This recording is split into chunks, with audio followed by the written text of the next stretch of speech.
Baik, Assalamualaikum warahmatullahi wabarakatuh.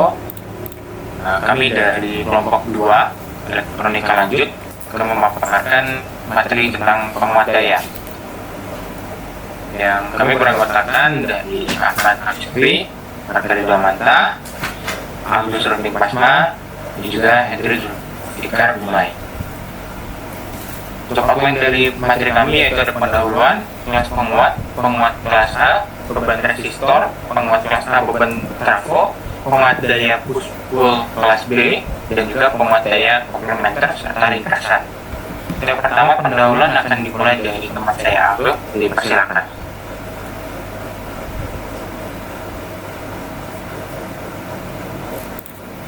Oke, untuk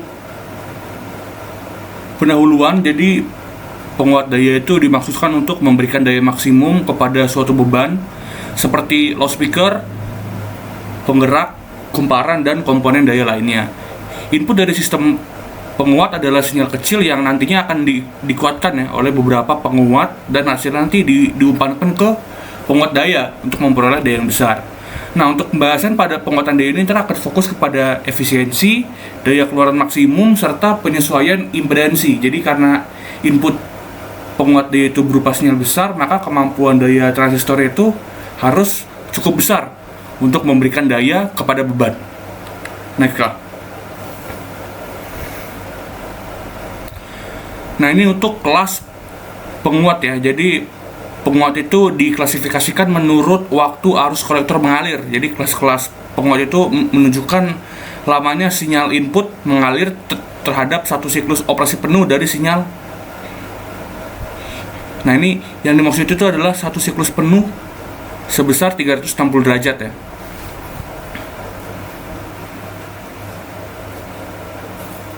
Next, Kak. Yang ini adalah penguat kelas A. Jadi penguat kelas A ini adalah penguat yang dapat menghasilkan sinyal output sesuai dengan sinyal input selama siklus penuh. Jadi arus output itu mengalir terus menerus meskipun nggak ada sinyal input. Nah, hal ini menyebabkan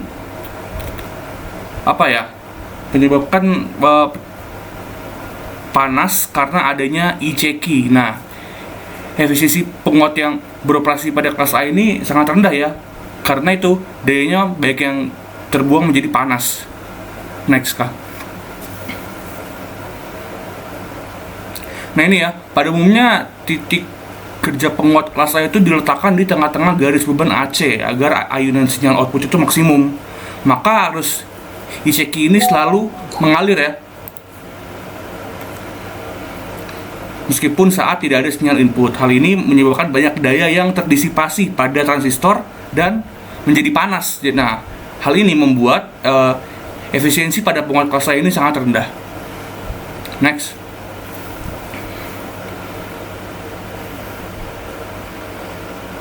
Selanjutnya adalah penguat kelas B. Penguat kelas B ini bedanya dengan penguat kelas A tadi kan dia kan penuh ya, 360 derajat. Nah, kalau kelas B ini dia cuma setengahnya, yaitu 180 derajat. Maka dari itu apabila inputnya itu gelombang sinus, maka nanti sinyal output itu cuma setengah gelombang sinus doang. Dan titik kerjanya ini berada pada daerah cut off atau ketika ICQ-nya itu 0. Hal ini membuat semua sinyal input arus mengalir sehingga efisiensi penguatnya tinggi. Nah, penguat kelas B ini biasanya digunakan dalam dua konfigurasi ya. Nah, itu fungsinya apa? Fungsinya biar kan dia kan cuman menguatkan setengah sinyal tadi kan 180, maka dari itu dia menggunakan dua penguat agar gelombang itu full menjadi 360. Rangkaian ini disebut rangkaian push pull karena bekerja bergantian sesuai polaritas ayunan sinyal input ya. Next, Kak. Oke, selanjutnya adalah penguat kelas AB. Jadi intinya kelas AB ini ada di tengah-tengah antara kelas A dan kelas B. Jadi untuk yang kelas AB ini sinyal output yang dihasilkan itu lebih dari kelas B yaitu 180 derajat, namun kurang dari kelas A yaitu 360 derajat. Efisiensinya juga sama, berada di antara kelas A dan kelas B. Nah, terus fungsinya apa nih yang penguat kelas AB? Nah, kelas AB ini adalah untuk mengatasi cacat silang pada sinyal output yang dihasilkan oleh penguat kelas B gitu. Next kak. Selanjutnya ada penguat kelas C, yaitu penguat yang menghasilkan sinyal output kurang dari 180 derajat. Kan kebetulan kalau yang A tadi kan full 360, kalau yang B itu cuma setengah 180, kalau AB itu di antara 180 sampai 360. Nah, kalau yang kelas C ini kurang dari 180 derajat. Hal ini terjadi karena bias yang diberikan itu terletak di bawah titik cut off. Maka untuk transistor NPN dengan memberikan tegangan VBE negatif, hal ini menyebabkan efisiensi penguat kelas C menjadi sangat tinggi karena transistor itu hidup hanya sebentar saja. Nah, untuk yang kelas C ini baik digunakan pada penguat rangkaian seperti penguat akhir pemancar. Rangkaian yang digunakan pada bagian output penguat kelas C itu dapat menghasilkan sinyal output berbentuk sinus.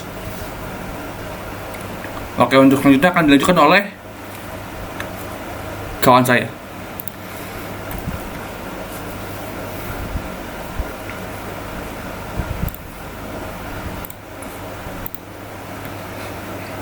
Oke, nama saya Ahmad Jufri. Saya akan menerangkan tentang penguat daya kelas I, yaitu yang pertama adalah beban resistor. Penguat daya adalah satu jenis penguat yang digunakan untuk menguatkan signal audio atau sinyal daya tinggi. Titik fokus pembahasan pada bab ini adalah tentang analisa signal dan juga perhitungan daya. Ya, seterusnya.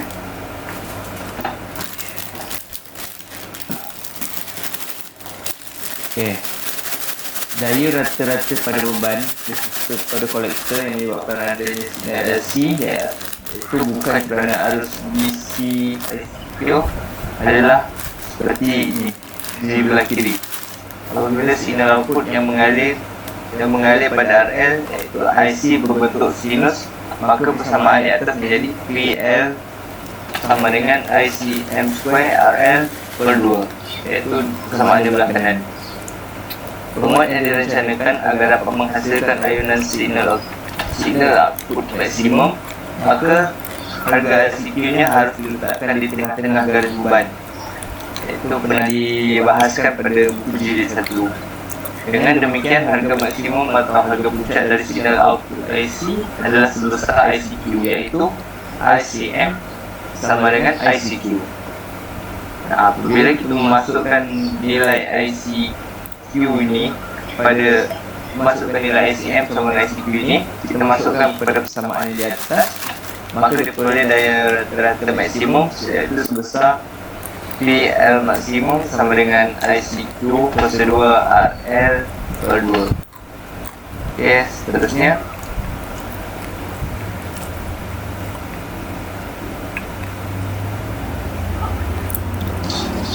Slide seterusnya.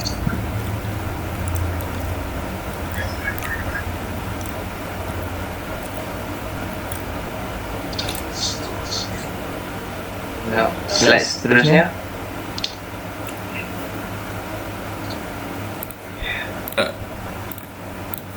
Oke, untuk penguat dengan titik kerja di tengah-tengah garis beban yang agar diperoleh ayunan sinyal output maksimum, maka besarnya ICQ adalah BCC dibahagikan dengan 2 R dikalikan dengan RL plus RI. Dengan itu dimasukkan nilai ICQ itu ke dalam nilai PL maksimum. Maka didapati PL maksimum sama dengan BCC kuasa 2 dikalikan dengan RL dibagikan dengan 8 RL tambah RE kuasa 2. Okay. Harga SQ ini diturunkan dari persamaan 4,26 buku jilid 1 di mana RAC sama dengan RDC, iaitu sebesar RL tambah dengan RE. Dengan demikian harga RAC tambah RDC adalah 2 RL plus RE dan dimasukkan nilai ICQ-nya. Okey, dari persamaan di atas terlihat bahawa besarnya dari beban maksimum adalah ditentukan oleh harga BCC dan resistor RL dan RE.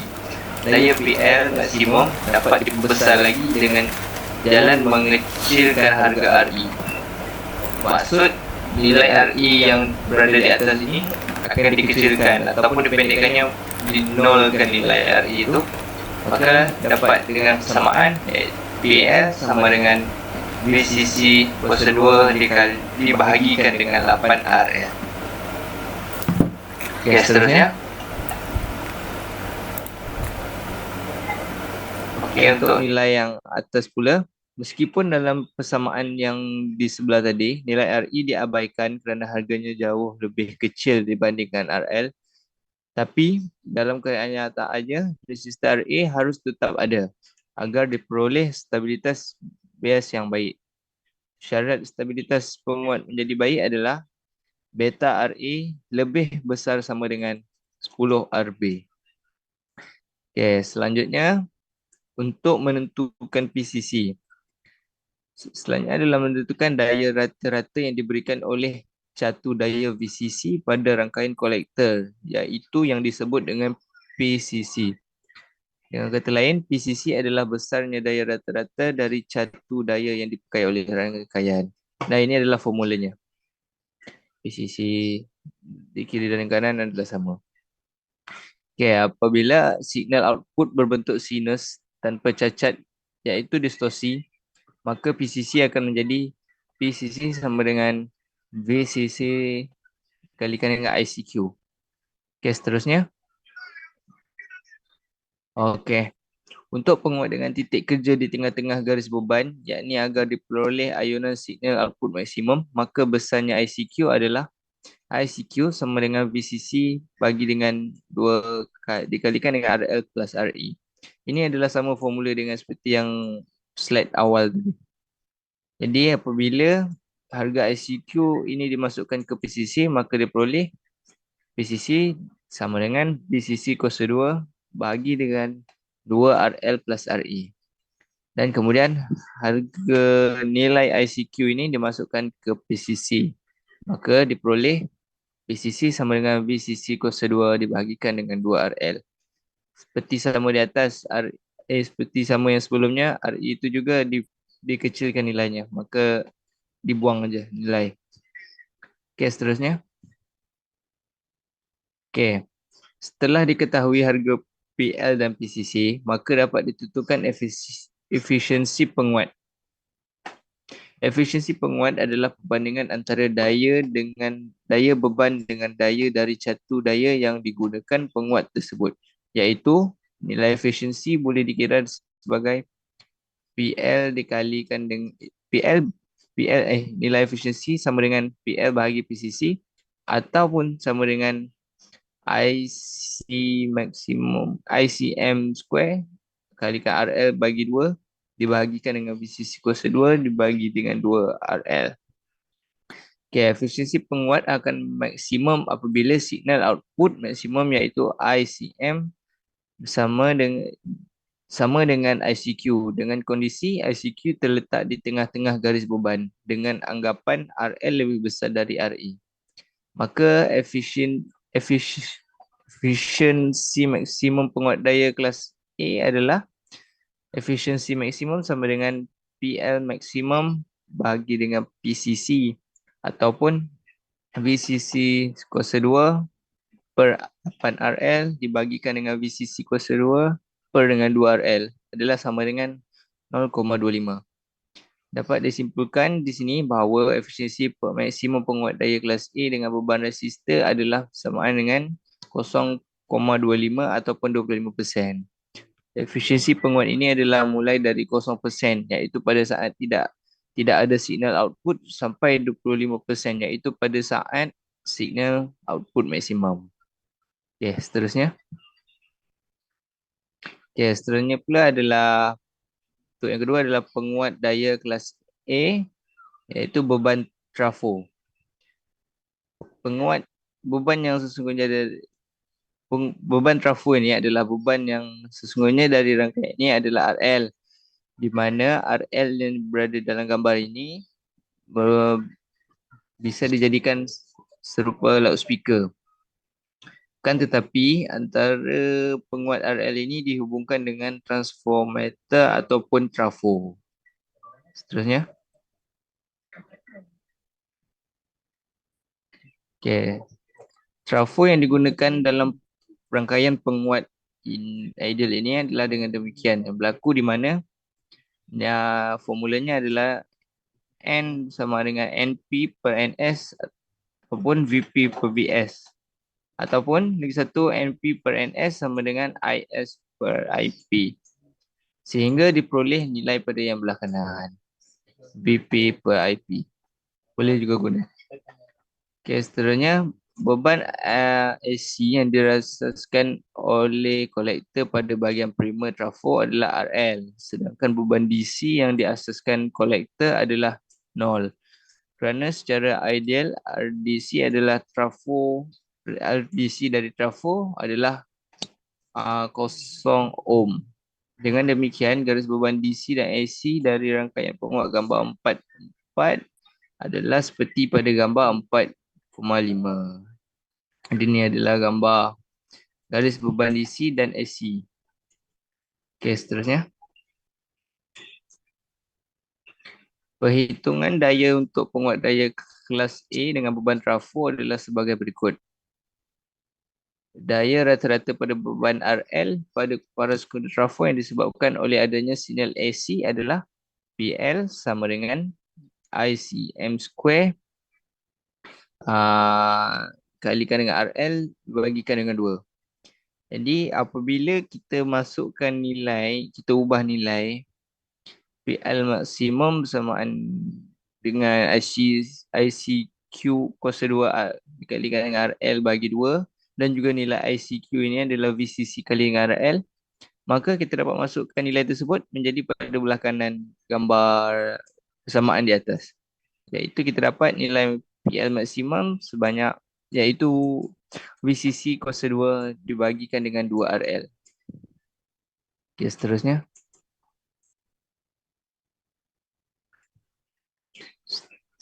Seterusnya.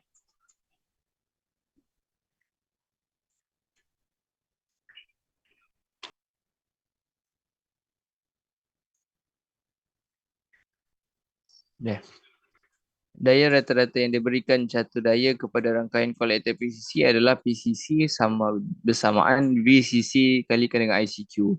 Dengan memasukkan harga ICQ ke dalam bersamaan PCC, maka diperoleh ICQ ini bersamaan dengan VCC per dengan RL. Setelah diketahui harga, kemudian PCC bersamaan dengan VCC square per dengan RL. Okey, seterusnya.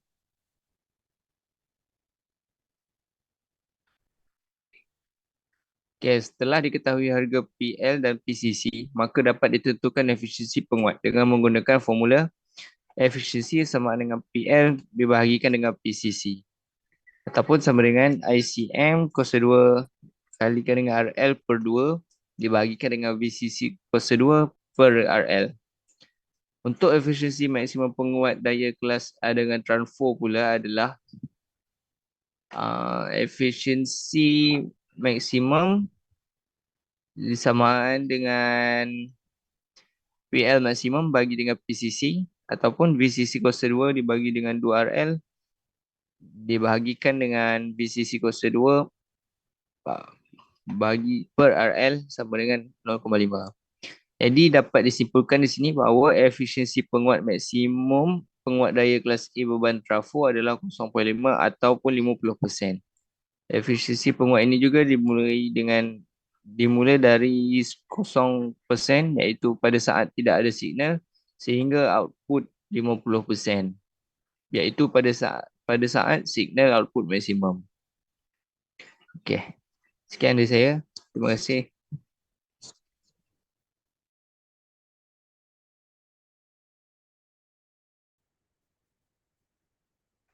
Baik, selanjutnya yaitu merupakan penguat daya push-pull kelas B.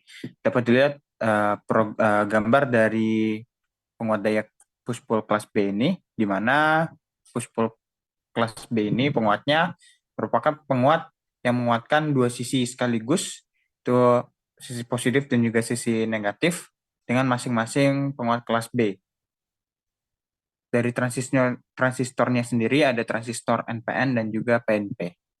Untuk lebih jelasnya lagi, bisa dilihat pada gambar berikut. yang merupakan salah satu contoh dengan trafo in dan juga trafo out, di mana sinyal masuk dari trafo input dikuatkan untuk bagian atas di IB2 atau T2, kemudian yang gelombang bagian bawah, gelombang sinusoidal bagian bawah, yaitu pada trafo input, pada T1 atau IB1. Kemudian dapat dilihat di bawahnya yaitu garis beban DC serta garis beban AC. Perbandingan terhadap VCE dan juga arus C. Next, kemudian di sini adalah bagaimana penguatnya bekerja. Sini ada arus IB2, pertama ada arus input berbentuk sinusoidal, kemudian di IB2 itu dinaikkan, terpotong bagi 2, kemudian ada arus di C2 ketika T2-nya hidup, T1-nya mati. Kemudian ada di C1 hidup, kemudian T2 mati. Di bagian jika di sinyal input, maka yang diperbesar adalah bagian yang bawah, sinusoidal bagian bawah. Seperti lihat pada gambar IB1 dan juga IC1. Sini merupakan rumus penguat daya push-pull kelas B, itu PL atau dayanya itu ICM pangkat 2 dengan RL per 2, kemudian ICM itu terdapat VCC per RL. Dan jadi PL maksimumnya atau daya maksimumnya VCC kuadrat per 2 RL. Sini ada PCC, daya dispasi, yaitu 2 VCC kuadrat per IRL. Jadi PC maksimumnya itu VCC kuadrat per P kuadrat per RL. Kemudian di sini penguat daya push-pull kelas B ini memiliki cacat silang. Baik, selanjutnya dilanjutkan oleh Bang Hendrik, dipersilahkan. Baik, di sini saya akan menjelaskan terkait penguat daya komplementer. Baik, penguat daya komplementer itu yaitu merupakan rangkaian penguat yang terdiri dari 2 transistor, yaitu transistor tipe NPN dan transistor tipe PNP yang digunakan untuk menguatkan sinyal listrik dalam 2 arah, yaitu positif dan negatif. Rangkaian ini sering digunakan dalam pengaplikasian yang dimana diperlukan penguatan sinyal AC, baik dalam fase positif maupun fase negatif, seperti contohnya yaitu penguat audio. Next.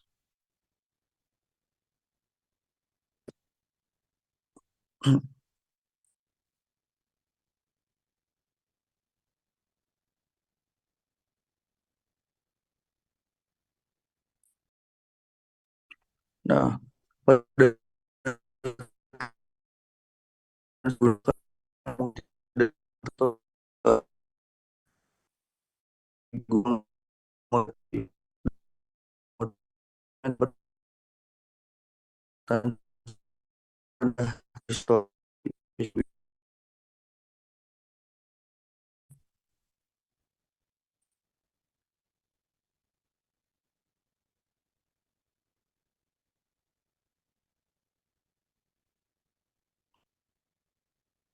dari awal lagi ya.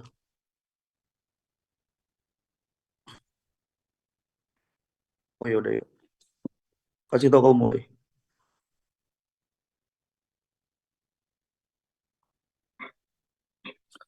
Oke, transistor tipe NPN ini digunakan untuk menguatkan sinyal positif, sementara transistor tipe PNP digunakan untuk menguatkan sinyal negatif.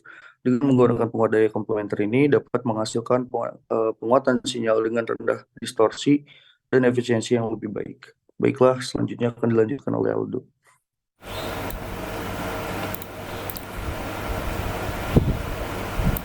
Oke, untuk ini adalah bagian ringkasan. Jadi kerja penguat itu diklasifikasikan berdasarkan lamanya siklus sinyal output terhadap sinyal input. Untuk penguat kelas A itu dapat menghasilkan sinyal output selama siklus penuh atau 360 derajat, sedangkan penguat kelas B itu hanya setengahnya, yaitu 180 derajat. Untuk penguat kelas AB beroperasi di antara penguat kelas A dan B, sedangkan untuk penguat kelas C itu hasil dari sinyal outputnya kurang dari 180 derajat. Untuk yang penguat daya kelas A dengan beban resistor itu memiliki efisiensi maksimum sebesar 25%, sedangkan yang memiliki beban induktor atau trafo itu efisiensinya bisa hingga 50%. Penguat daya push pull kelas B dapat menghasilkan efisiensi maksimum sebesar 78,5%, akan tetapi memiliki cacat silang yang dapat diatasi dengan menggunakan penguat kelas AB. Oke, untuk selanjutnya akan ditutup oleh Arka.